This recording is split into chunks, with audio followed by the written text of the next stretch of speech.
This little light of mine, I'm gonna let it shine. This little light of mine. That song is suddenly just echoing through my soul for reasons I've yet to quite determine. But check this out.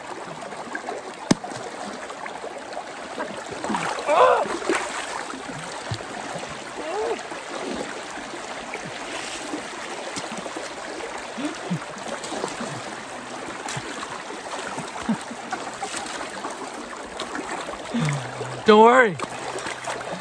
I got a waterproof Bible. Yes. Oh, a mighty Gibbor out there hid it under a waterfall for me. Reference the waterfall of glory.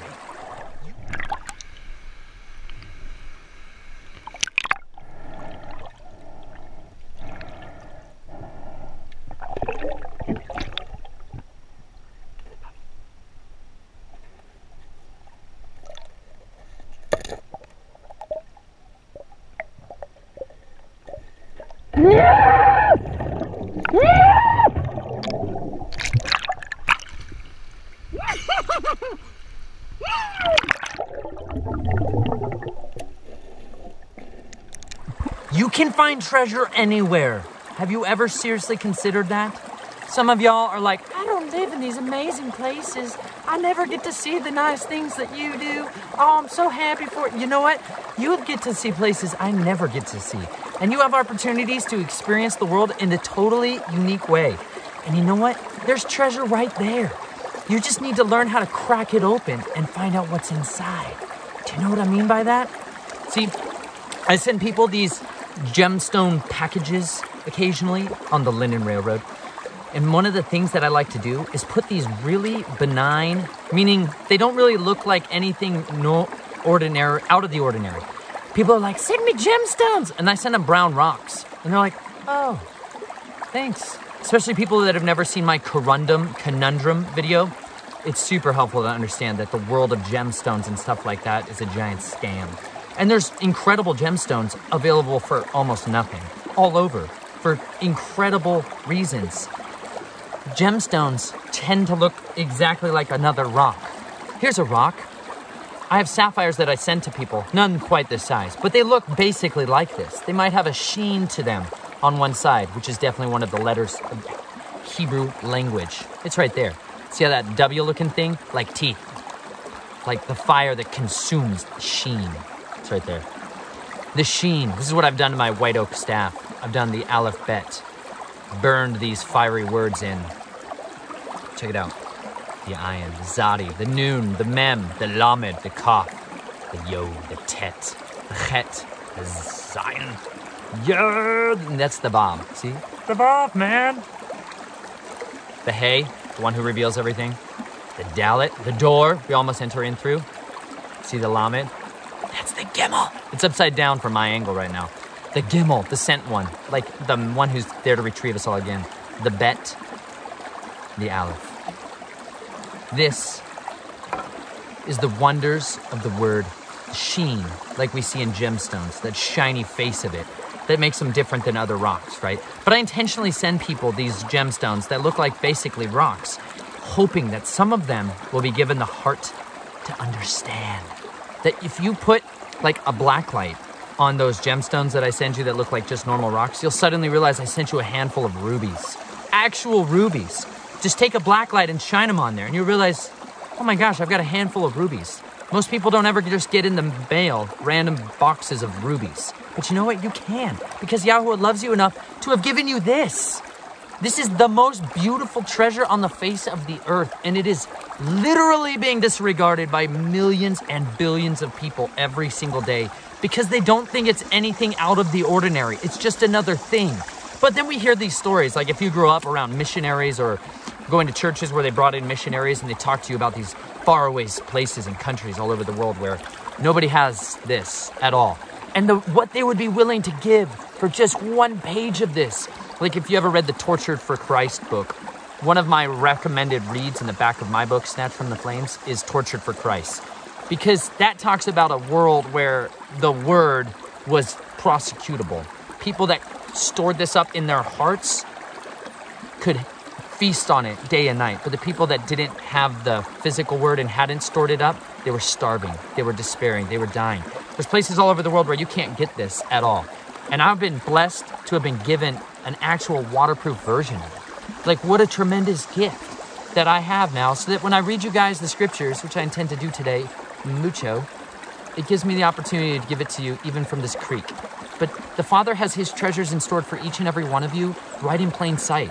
Like, take those same gemstones that I'm talking about, and if you immerse them in water, they completely look different. Like a completely different thing, not the same animal at all, not the same creature of any kind. And that's what happens to your soul when you immerse it in water. When you put your whole entire body, when you just shove your face in the water, like you actually put your body in the water, it revitalizes you. It recharges you because your body has way more electrical charges going through it than you can start to get your head around. And moving, flowing water does too. And we just don't think about this stuff because we've been brainwashed not to. We've been told that it's just water, right? Who cares? Well, the Creator does, enough to tell you that everything came out of it. Do you ever consider this? Water's above us, water's beneath us. He separates the waters above from the waters beneath, creates like an air bubble for us to live inside with land, rocks and trees and plants and shrubs and glorious, incredible, vibrant human bodies that came out of the dirt, which came out of the water. It's made to be together. Our bodies are made to be rested and recharged every day. Every day you have to go to sleep and your body recharges like a battery. And then 6 days you can work in that cycle, but the 7th day, the Zion, that's this one. It's a stinking weapon right there. Looks kind of like an axe thing. It's a Zion, the 7th letter. It literally means cut things off. Like 6 days, 1, 2, 3, 4, 5, 6, sit down. On the 7th day, rest. It separates everything from everything else. That's the Shabbat. It's there as a gift to recharge your soul. And you know what? If you are willing to follow this order that are given to us in creation and from his actual living word, it will restore your soul and your body. And you know what? I needed that tremendously. And what happened the other day, I sat down and I wrote. And if I was real transparent with y'all, I haven't written in a while.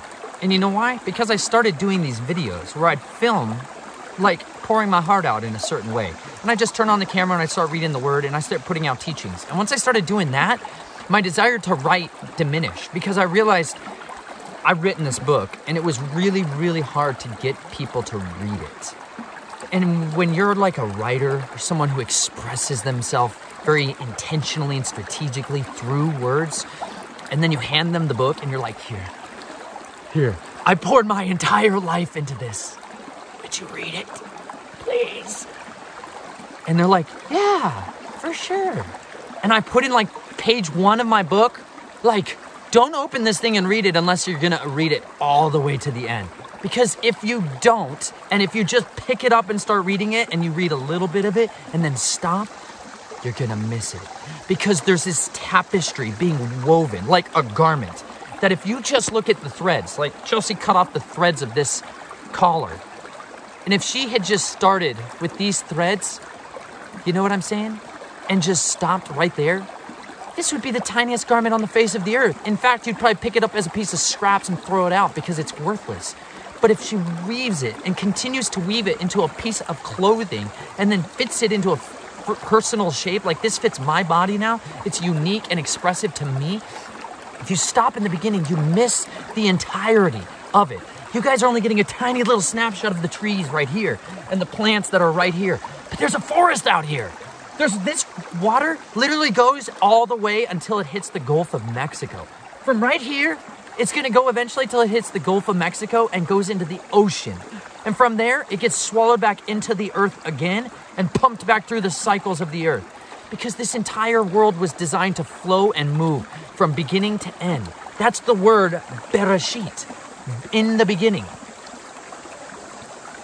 Granted, this Bible is waterproof, but it doesn't maybe, someone sticks together. There's Bereshit, in the beginning.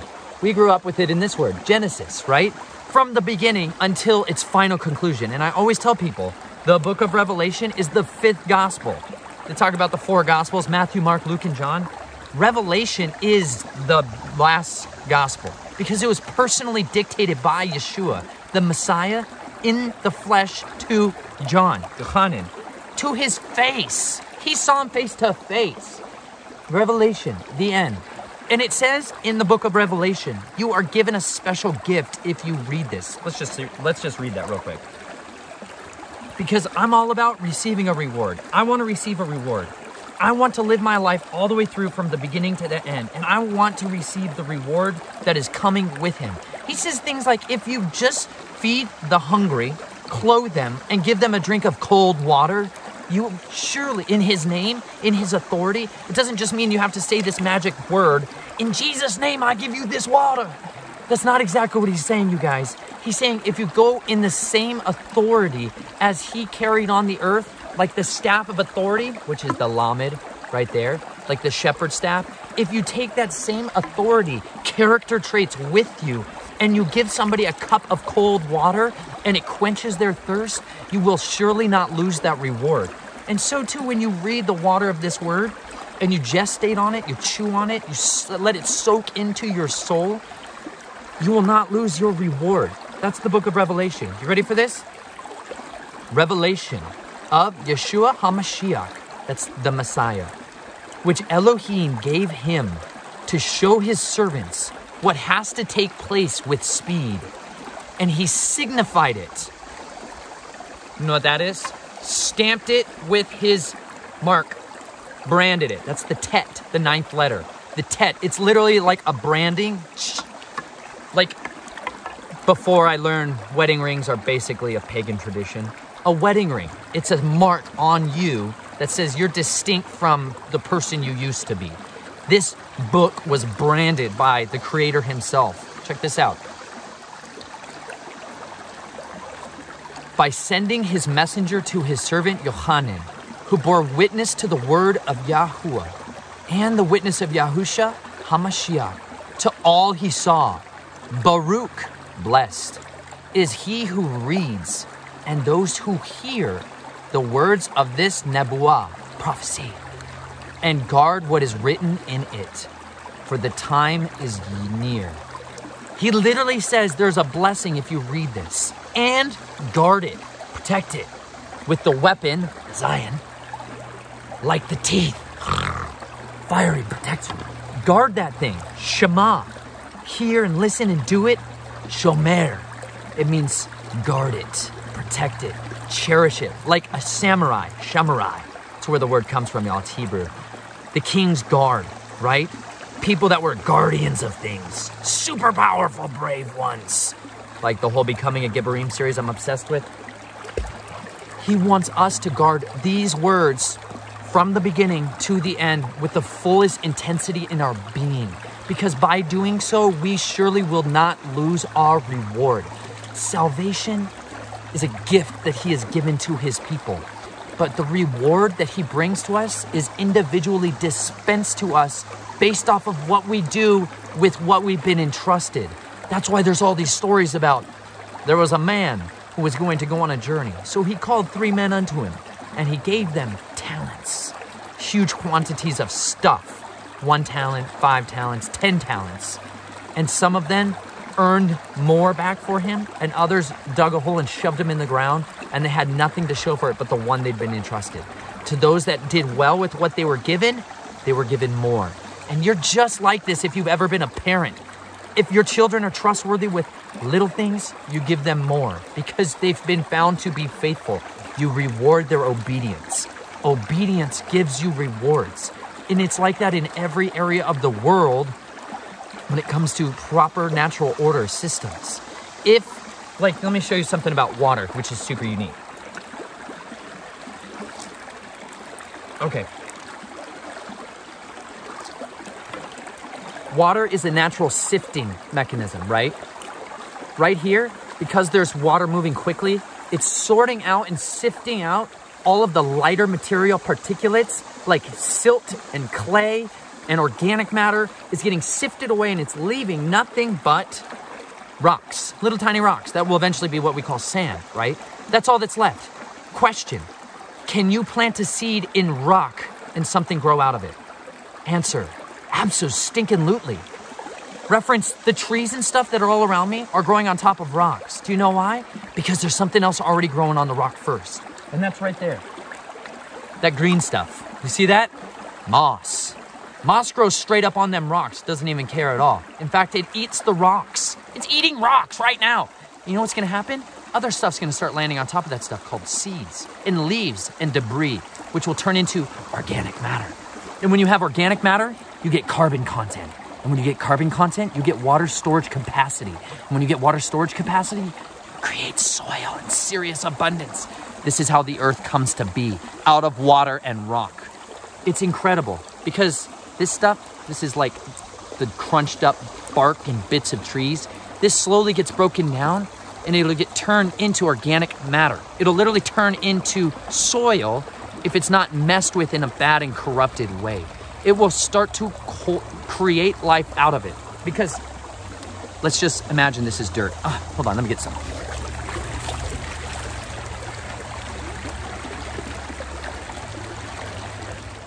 All right, I've got some dirt, okay? Now, this contains carbon, okay? This is really, really important, especially for people that are been maybe moved into understanding the world's climate change situation is all the problem with carbon. The reality is carbon is life, for real, because carbon does something. It holds, one particle of carbon holds 4 particles of water. So this is why in this forest behind me, even if it hasn't rained like here in a while, like you can have days, weeks, months. In the summer, hot, intense, blazing heat, the trees and everything else isn't dying. The grass isn't getting gray and yellow and brown and just turning into the dust of the earth again. You know why? Because there's lots of carbon that is sequestering and holding onto these water particles from the previous rains and the previous deluges that may have come down on them. They're holding onto the water so that as it's needed, it can be drawn out and utilized, okay? As that happens, it brings more life. It allows more and more water to be drawn up from the deeper recesses that are holding it in if there's more and more organic matter. So this is why like regenerative agriculture, which I'm like a fiending study fan of, reference the guys who I put below. There's 3 of them in preference that I have right now. Fortier, Richard Perkins, and dadgummit, Mark Sheppard. That's not his name, dadgummit. Mark Sheppard. Those 3 gentlemen and Greg Judy. I'll just be honest, those are my 4s. I've been studying their stuff now for about 1.5 years. Really hard, my level of obsession and interest studying of it. And it's just captivated my soul because it shows me a way of farming and living that to me bonds more with biblical realities than any version of it I've ever seen represented or masqueraded around the earth.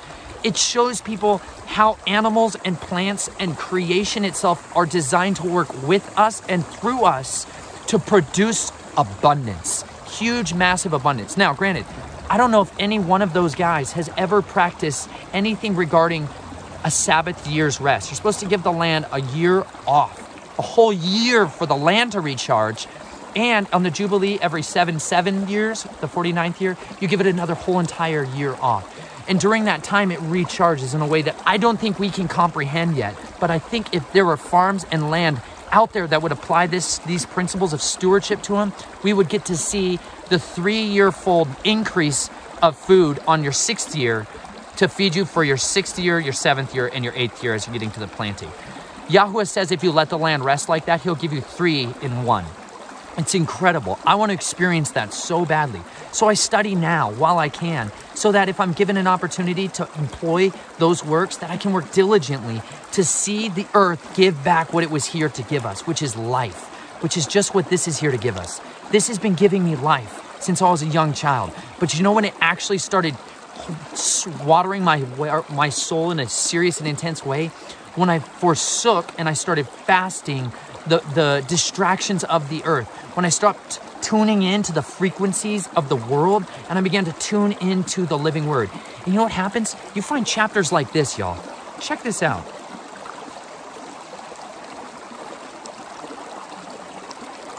Tehillim, Psalms. Okay, this thing doesn't like to flip pages after it's been completely soaked in water. Lessons learned. Maybe don't throw it in the waterfall immediately. It's super robust. By the way, it's the Hallelujah Scriptures that makes this one. They're amazing. Check this out, y'all. This is Psalms chapter 106. Hallelujah. Oh, give thanks to Yahuwah, for he is good, for his kindness is everlasting. Who relates the mighty acts of Yahuwah, or declares all his praises? Baruch are those who guard right ruling, who do righteousness at all times. Remember me, O Yahuwah, in the acceptance of your people. Visit me with your deliverance, to see the good of your chosen ones, to rejoice in the gladness of your nation, to make my boast with your inheritance. We have sinned with our fathers. We have acted perversely. We have done wickedly. Our fathers in Mitzrayim did not understand your wonders. They did not remember your many kindnesses, but rebelled by the sea of reeds. But he saved them for his name's sake, to make known his might. And he rebuked the sea of reeds, and it dried up. And he led them through the depths, through a wilderness. And he saved them from the hand of the hater, and redeemed them from the hand of the enemy. And waters covered their adversaries. Not one of them was left. And then they believed his words. They sang his praise. He loves to save us through water. He loves to deliver his people through water because it is part of who he is. He is living water. He refreshes your soul. He satisfies your thirst, which is why your entire body, almost every bit of everything you are, is water. And if you don't put your body in water, get water on your body, living water. This is why I think there is such an intentional orchestrated design to poison our water, because you need it to live. You must have water to live. You can live without food for a month, even longer, but you cannot live without water. You must be satisfied by it. And you know what? If you neglect to put living water in your body and you instead put corrupted, perverse water in your body, like chlorine. I've been to places, you guys, that had some of the best water in the world, and the state that they were in mandated that they take chlorine and add it to that water. It was spring water or even well water. They mandated that you add chlorine, like your pool, swimming pool style, chlorine, which is a guaranteed death agent. You know, you ever heard of chlorine gas? Killed millions of people. Seriously, now we just use it as a drug to kill millions more. They add it to your water because we decided it was a more convenient idea to poop in our drinking water so that the guy downriver has to then later on drink that. Don't worry, we'll just douse it full of chemicals and put it back in the rivers. And we wonder why we're fat, sick, and nearly dead. Because they mandate stuff like this, y'all. But you know what's so beautiful? Is Yahuwah knows where the headwaters of creation are. His water systems, like this creek behind me, has an amazing capacity to clean itself. As it's going over this, right here, check this out. As it's going over these rocks right here, the water is stirring itself. It's vortexing in ways that are kind of hard to see on the surface. But inside, there's spirals happening. And it's taking the hotter water that's on the surface because it's out in the sun, and it's stirring it with the water that's colder down on the bottom. And as that happens, that agitation process of the ground that creates things like this, it's sorting it. It's sorting it. And you know what happens? Those little micro minerals that are in those same rocks that the moss wants to eat get added to the water. And when it gets added to the water, it helps to revitalize the water. It literally reinvigorates the water, and it helps to leach toxins out of it. This creek is way cleaner than almost any tap you've ever drank out of in your life. Some of you are super blessed to have spring water or well water. That's awesome. I'm not talking about that. The vast majority of the people I'm talking to, the semi-converted that are watching right now, they're living in a system where you have hydrofluorosilicic acid, bromine, strontium, horrible toxins added into your drinking water because we choose to poop in our drinking water. Same water that's in the back of your toilet is in your fountain out of your mouth that you're supposed to fill up and drink with your mouth. That's a terrible decision. You can poop in a bucket, y'all. It's called compost toilets. They're terrific. And then you can plant that same poop, separates your pee from your poop. You can plant that same thing down into the ground And it'll grow trees and food. It's called humanure. It's so more pretty. It's literally humanure, and it's great. And the earth needs our poop again. So poop in the ground. I mean it. I hope a lot of you guys watch this and you send me pictures of a shovel. Don't send me anything else more graphic than that. Just send me the picture of the shovel next to your hidey hole. I'll be super proud of you. Because you know what? The earth needs your poop and your pee. Put back in the places he told you to put it. This is a literal instruction guide where he told you where to put your poop because most humans don't know where to do. And they still don't. It says don't poop where you eat. Most of us eat in the bathroom. I've eaten in the bathroom. I read a Bible in the bathroom occasionally, but now I poop on a bucket, so I'm in a hurry. I gotta get out of there quick. But you can do any of these things anytime. The reason I'm telling you guys about this is because he wants us to become guardians of the earth. He wants us to be the guardians of the earth. He wants us to be the stewards of it, like Adam and Eve were originally. We were designed to live in this kind of a system. I know not everybody wants to be a farmer, but you know what? I didn't want to be a farmer. I wanted to be a rich man. I wanted to be a super wealthy guy that was traveling the world with other wealthy guys, just hiding as their bodyguard. I wanted to be that. I thought that was going to be a super sweet secret agent style job where I could infiltrate all of these corporations and businesses and military contracts and just crush them. That's kind of what I thought I was going to do with my life. But you know what?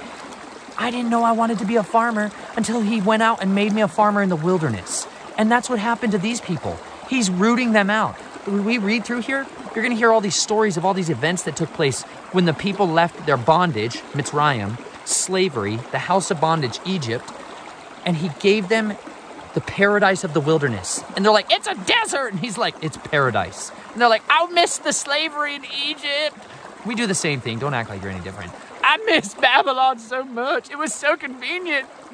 But you know what? Convenience is where the sloth grows out of.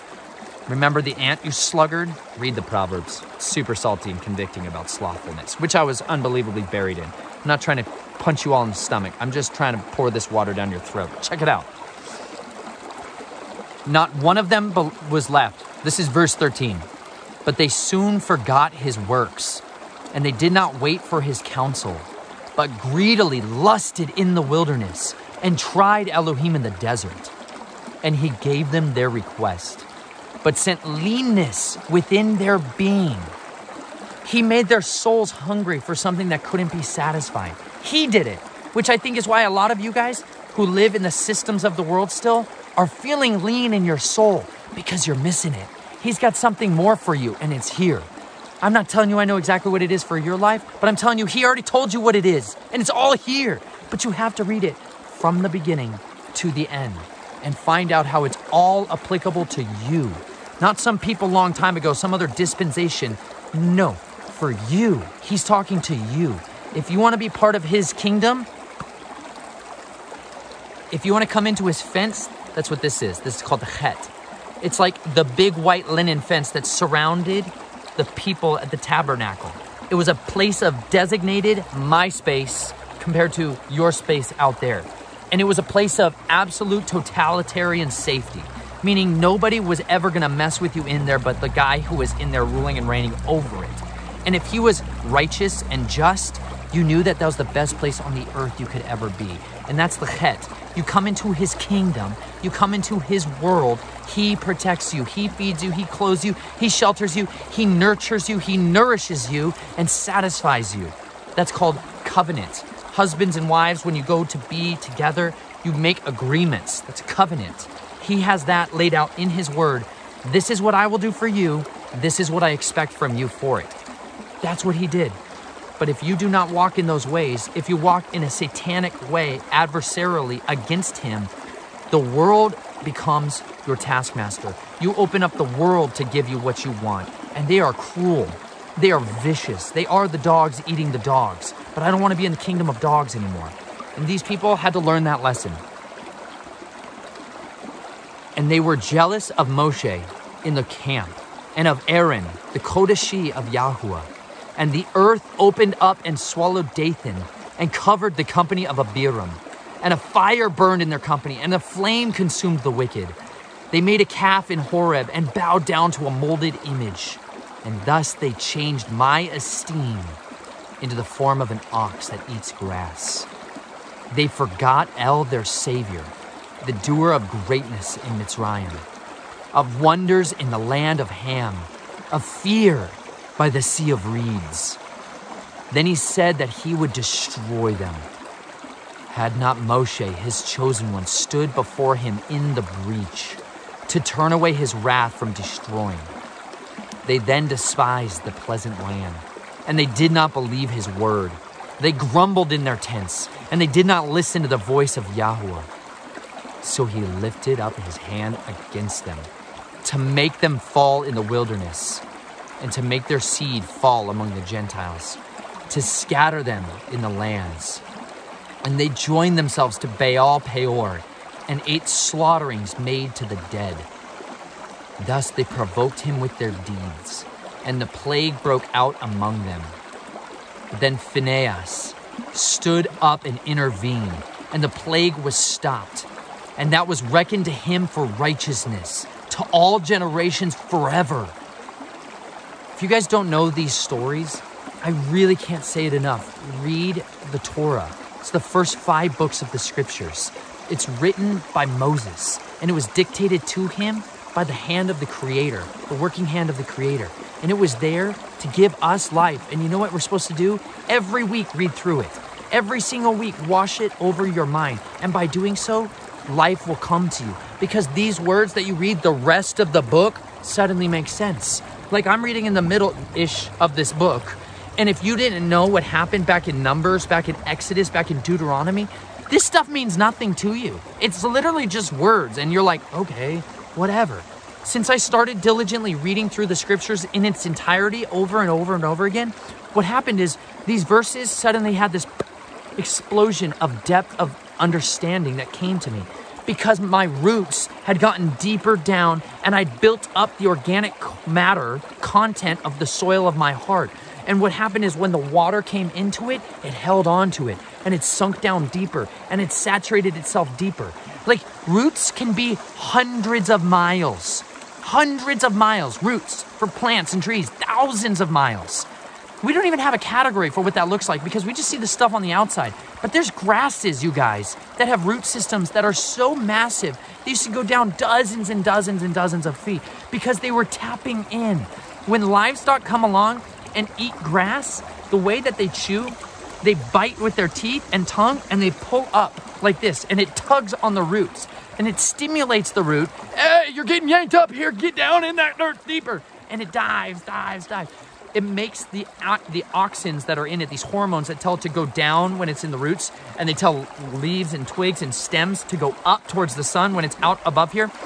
They tell it to go deeper and deeper and deeper. And when that happens, that root is also storing up more energy within the root. So as that creature comes along and he eats off some of the grass, if you don't overgraze the grass, if you allow the grass to rest and regrow, like a blade of grass will generally grow 4 leaves coming off of it, right? By the time the bottom leaf is kind of yellowing off, it's ready for livestock to come back in and graze it down again, okay? But you don't want to drive, like, I get sad when I drive by fields with what are our pasture-raised cows in the majority that we see today, where all the grass is like exactly as short as it could possibly be. It's called overgrazing, where they're grazing it down to almost nothing, and then over and over again, they just go in and they eat the next day's growth, tiny little bit. Those grasses are having to regrow out of the roots.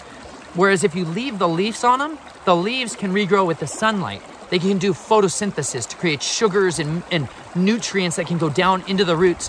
And then the roots dump those out, you guys. The majority of the sugars that the actual leaves are generating are not actually going into the fruit production or the root production. The majority are actually going into the soil production.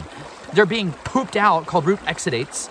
They're being dumped into the soil, and then bacteria are feeding on them. And then bacteria are releasing their byproducts and waste to create a support system for fungi, like mycorrhizal fungi. And those fungi release different types of material because they digest forever. Fungi, just mushrooms and stuff like that we think of are mycelium, like the underground root networks of mushrooms. They stretch on exponentially further than the roots themselves of the plants that they're attached to. And they're like fibrous. And what they do is they digest stuff all the way down over and over and over and over and over again, just like you chewing the word. See what I'm saying here? And all that's left after that is this stuff called lipids, something they can't digest, like where we get fats and stuff. And then what happens is the roots then absorb those lipids back up into it, and they shoot those up into the leaves, and it creates like a sheeniness on leaves. This one has some. See how it's got like a moderate shine on this leaf? You can see it right there. See that sheeniness? That's from lipids. That comes from healthy soil. But if you deprive the plants of this bacterial and fungal root network symbiotic relationship, and you just feed it chemical versions of what we say you plant need to live, you're creating an unhealthy system, a disbalanced system. Just like what happens when we go into the tap and drink water that's poison and put it in our bodies and then try to find something else to make us feel better. We need to create a system that heals itself, and that is in our bodies. Yahuwah already put that in you, and he gave you all of this around you to heal you and to feed you and to satisfy you and to nourish you. I would rather people drink from rivers like this, raw water. I know, super uncomfortable for most people to say. I would rather children go out and learn how to drink from creeks like this that are closer to the headwaters than drinking out of a tap. And I used to drive over 40 miles every couple of weeks to go get my spring water. When I first discovered like the wonders of spring water like 7 years ago, I started driving up to the mountains and filling up 5-gallon jugs to get the headwaters out of the spring, and then I would drive it back to my house and I'd fill up like 8 or 9 of those things, and then I had a water dispenser that I'd flip that jug down upside down on, and we drank that, and we started feeling so much better. And that started Chelsea and I honestly deprogramming, washing out the poisons of our body, and it changed us, it transformed us, and it made us begin to think clearly again, because those chemicals that are in our water are designed to poison you. Like when you go to the store and you buy a soda, it's got those same chemicals in it, you guys. When you go and buy a tea, it's got the same chemicals in it because they're using water that's poisoned. When you go buy bottled water, you're buying purified water, whatever, it's almost always tap water that they then are just reselling to you. It's still full of poisons, and if it's not, they add them back into it. True story. Your Dasanis and your Fujis and all of these like amazing waters you're spending a lot of money on, you think you're getting spring water, you're getting fluoride and chlorine and all this stuff into it. They don't have to tell you guys. You can look it up and find out for yourself, but that would require you being diligent. That's what you have to learn in the wilderness, diligence. Check this out. Verse 32, and they provoked wrath at the waters of Meribah, and Moshe suffered on account of them, because they embittered his spirit, and he spoke rashly with his lips. They did not destroy the people as Yahuwah had commanded them, but mixed with the Gentiles and learned their works and served their idols, and they became a snare to them. And they slaughtered their sons and their daughters to demons, and they shed innocent blood, the blood of their sons and daughters, whom they offered to the idols of the Canaanites. And the land was defiled with blood. So they became unclean by their own works and went whoring by their own deeds. That's the kind of stuff that I wrote about in my book that people don't like to read. And you know what? It's right there in the scriptures. And you know where you're going to find it? From Genesis to Revelation. And it's the stuff that makes you uncomfortable. It's the stuff that as you're reading the scriptures out loud to your children, you kind of don't want to read in too much detail because it's horrible. It's horrific. And you know what? I wove some of the tapestry of my life story into my book with those things being talked about, the things these people do in wickedness and abominations. Like my family had a rite of passage so that the firstborn males were given over to the second generation elder over them. So like for me, it was my great-grandfather. They gave me over to him for conjugal visits in his old age to keep his bed warm, so that my family could receive an inheritance, the Reynolds wealth. That's what was required in my family. They passing their children through the fires is what it was called. And you know what? That was for them the way that they worshiped their Elohim and were blessed by him. That's what they did. That's what they partook in, so that their blood money was not defiled and the wrath of Yahuwah wouldn't burn against them. They stole the innocent from the innocence of the children in order to pay this spiritual, natural law debt that they believe in. They practice and believe in what's called the natural law. Whereas I and my family have tried to set ourselves distinctly apart by following the Torah, the instructions of Yahuwah. This is the law of creation and of his way. This is the Aleph Bet. It's literally his letters that he used to orchestrate and create everything.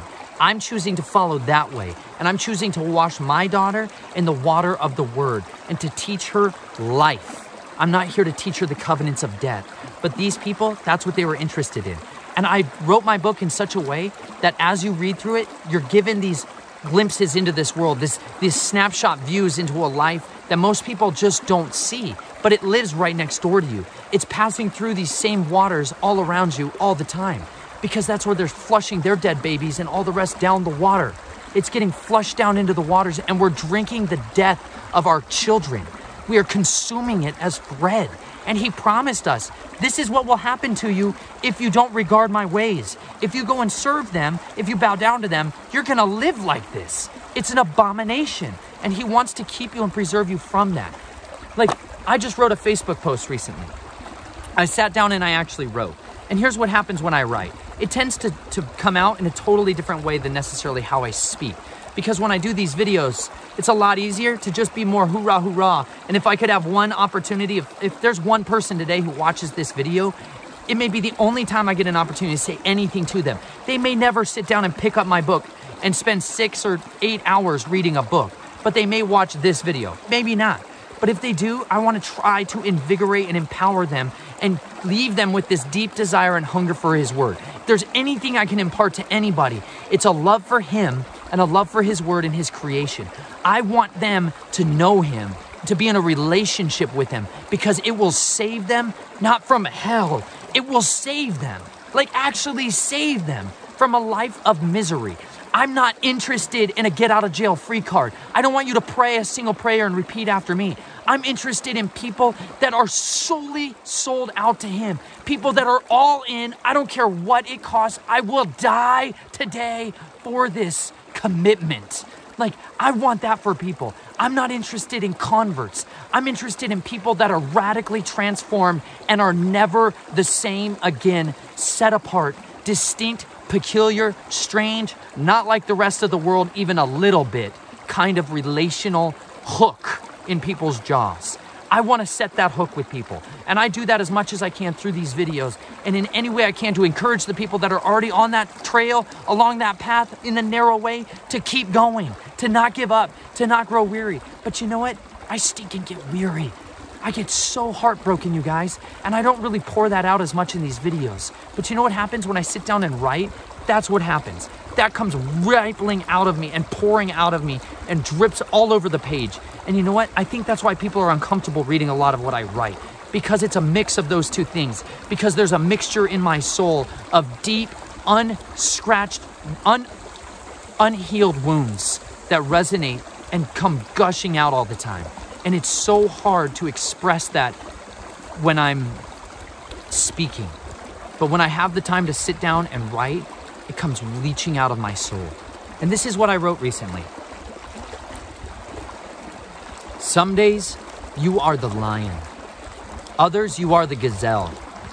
This summer, Chelsea and I have spent far too many days screaming with words inexpressible. We welcomed the change of seasons with a pregnancy that brought us such excitement and heart-pounding, what are we going to do? Anticipation. We shared the news with family and close friends. And if I were totally transparent, the idea of adding another child to our RV, which is stuffed with linen, fossils, and seashells for the LinenRailroad, along with a few children and turkeys, sent me scattering to study log cabin building. It pressed me all the more with thinking of how to find somewhere in the forest to raise my growing family. I've been driving tens of thousands of miles across this country, looking for the promised land, where I can be free from the lions which chased my family and tried to kill us more than once. I hoped there would be a valley somewhere I could be free from the sorrow which gripped my soul and strangled my peace. And the Father, in his loving commitment, provided me refuges in lands by oceans, rivers, creeks, and lakes. I ate the produce of kings, drank from the springs of the earth, and yet it was never enough to cure my angst. Where can I raise my family and give them the peace that I was always chasing? The child growing in my wife's womb, was given a name. And as the summer nights lengthened, I watched my wife tell Naomi, and upon seeing her joyous reaction, it infected my soul with newfound hope. I am so thankful for that young girl, my pleasantness, Naomi. She cares for life in a way I've never known. She's compassionate and tender, yet fierce and strong. And soon she snuggles up to her mom and makes plans to help her take care of the new child. Our sojourning continues longer than I'd dreamed, longer than I'd hoped, and long enough to watch the joy of our new child be snuffed out before its first breath. Chelsea is soon in excruciating pain, and I sit by watching my wife lose the life that's growing inside the safest place on the earth. Oh, the horrors of anguish no man can understand. The wife of my youth is dying with pain that's incomprehensible. The miscarriage that no one wants to hear about suddenly comes crashing through our tiny house. And our tears are flowing without ceasing. There's moaning and groaning that runs through us. We're the wandering nomads with nowhere to go, and yet even there, death found me. The lion's incessant chasing does not end. Will my life be the tragedy it started out as, or the victory that I keep fighting for? As ferocious as I may seem on stage or teaching in a video, I still crumble under the weight of sorrow and fall into pits of pain that no eye can see. Some nights I can't stop shaking with a rage forged by decades of unresolved anguish. Other mornings I'm devastated to see my family longing for a life that I just can't seem to provide them. A life where they aren't moving. A life where they aren't more moving days and temporary stays, short-lived friendships on farms and fields. I want to settle my busted feet into the soil and plant trees they will climb, pick fruit from, and feed their sheep beneath. I want to see the broken-hearted captive set free of this world. So I try to jumpstart the homesteading by bringing home a baby turkey that was nearly killed on the side of the road. The elation in my wife and daughter brings them out of their grieving, and soon they are foraging with little Maple and showing her a new life of maggots, worms, and chia seeds. I spend a day building her a mobile chicken tractor out of cedar logs I cut down with bamboo and spruce. We discover a love for turkeys in these tiny little poults. Dreams of nuzzled necks and flocks grazing on pastured hillsides fill our minds. And weeks pass until the lion finds us again. We spent a Sabbath screaming as Maple, our young turkey, was crushed to death in front of our eyes. Chelsea cries till her eyes ache, and Naomi is right there with her asking Yahuwah, "Why?" I play the undertaker again and bury more of my wife's joys in the woods that belong to a stranger. I'm tired of tripping over the same sorrows. She is broken. I just want to fix it all. And when will the Lion of the tribe of Judah come and save us all? When will the justice and righteousness which builds up his throne come and make these horrors all right?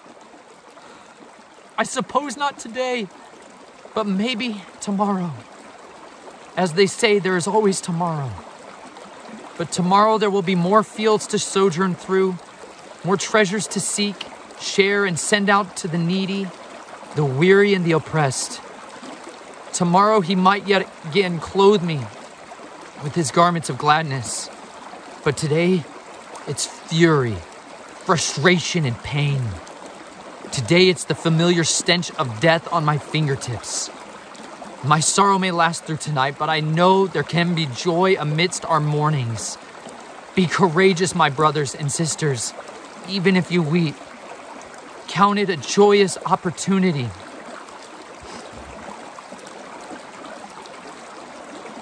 When you fall into trials, tortures, and excruciating tribulations. For indeed, the testing of our belief will surely produce the ripe fruits of steadfast endurance. I wrote that post, and when I put it out, you know what happened? The vast majority of people at first sent me congratulations and my wife on our pregnancy. And you know what happened? They didn't read it all the way through, from the beginning to the end. And you know what that left them? Totally without understanding. They sent us congratulations when our baby was dead. Do you understand? They didn't get the whole picture. And this is what we, every one of us, can fall into the same snare of if we're lazy. And most people, if I was really honest, don't read my book all the way through because they're afraid and they're lazy. And you know what? It's even more so for this. Most people are sincerely afraid of reading this book all the way through from beginning to end because they're lazy and they're afraid. And I say that not to kick you in the teeth, but to pour this water down your throat. This word is life. I wrote some words. They may bring you life. They may not. This is absolutely only going to ever bring you life. If you look at this word and you take it into your life and you do what it says, it will feed you life. He gave us these words for our good only. Like Deuteronomy chapter 8. Deuteronomy chapter 10. Verse 12. And now, Yisrael, what is Yahuwah, your Elohim, asking of you? This is the mission statement. What your life was made for, it's right here. He's given it to you. This is what you're here for. This is what you're to do. If you ever wanted to know it, it's not far off. So it's not in heaven that somebody needs to go up there and get it for us. It's not down in the depths of the oceans. It's right here. These are the words of life. And this is what's asked of you. To revere Yahuwah, your Elohim. To walk in all his ways and to love him. And to serve Yahuwah, your Elohim, with all your heart and all your being. To guard the commands of Yahuwah and his laws, which I command you today, for your good. These words are for your good. The law, the Torah, the instructions, the written words of Elohim, the voice of Yahuwah is for your good. It will give you life. It will satisfy you and sustain you and nourish your soul. I challenge you to read it from the beginning to the end. By doing so, you will be transformed. And when you do so, you will lay up that carbon content in your soul. You will build up the soil of your heart. And then when the water comes on it, you will hold it in, and then it will produce the fruit of righteousness. You will bloom and bear fruit in its season to all of the earth, so the earth can be sustained by you. Thank you to each and every one of you that did read our post all the way through. There was hundreds of you who did. And I can't even thank you enough because so many of you gave us the bread of life, and you encouraged us by giving us the water of the word. You watered my family's soul, and you encouraged us when we needed it. I was crying out that morning, begging the Father to sustain our family, to take care of us, because he knows our needs. And I take my needs to him in secret, and I beg him to meet them in private. I ask him to meet those needs. This is why Chelsea and I don't come on here and tell you guys, these are all the things that we're needing, because we start by taking it to him privately. And I believe that if he is for it, he will go and tell somebody else what it is they need to do to help answer those needs in our heart. And you know what? He did that day, because I prayed and I screamed that day. I said, I need encouragement. And I got emails from people that day that encouraged me tremendously. And you know what? Even after I'd gotten done reading them, I begged him for more. I said, please encourage me. I need more encouragement right now. And you know what? It should be a summer of paradise. And yet my wife and I are experiencing challenges that we've never faced before. We've never dealt with miscarriages. But you know what? I read testimonials from hundreds of people that have. I had no idea. I had people on there that were my good friends who I never knew they had miscarriages. I never knew they'd watched horrible, violent deaths of family members that happened, and I never heard about it. So many people suffer in silence because they don't know that people are there waiting to share with them the water of the word. But if you store up the water of the word, when somebody comes to you in trial and in tribulation, you get to water them. What comes out of your mouth is what you stored up in it. That's the mem. That's literally like the water in a womb right here. It literally has this like wave going on it like water. And it literally means water. It like is like a womb, like a woman's body that can hold life in it and gestate it and hold it in until it springs out. That's the noon, the next letter. Looks kind of like a lightning bolt. That's what springs out of a woman, a child. My wife bore up in her body 2 children for me. It's a miracle I cannot do myself, but she stored up in her body. Everything that she took in, all good or all bad, was stored up and put into that child. If my wife was drinking that poisoned water, that's what was poisoning my daughters. But instead, I was going out and collecting spring water for her so that her body and those children that were growing in her body were sustained with life. I went and found fruits and vegetables and the best food I could get on the earth to try to give them so my wife could nourish my children with them. Because I don't want to poison my children. I don't want to poison my wife. I'm commanded to wash my wife in the water of the word, which means I should guard her from poisons. And you guys should guard your own bodies like they were a temple, like they were a sacred place that was more precious than anything else. Moms, children, dads, brothers, sisters, you are to guard your bodies. There's a world out there that wants to destroy it and leech off of it and steal it away. But the Father is here to give you life, and he loves it. Out here is the medicine cabinet of the earth. Walgreens doesn't have it. The CVS down the road, your drug dealers, are there to poison you. This is there to give you life in abundance.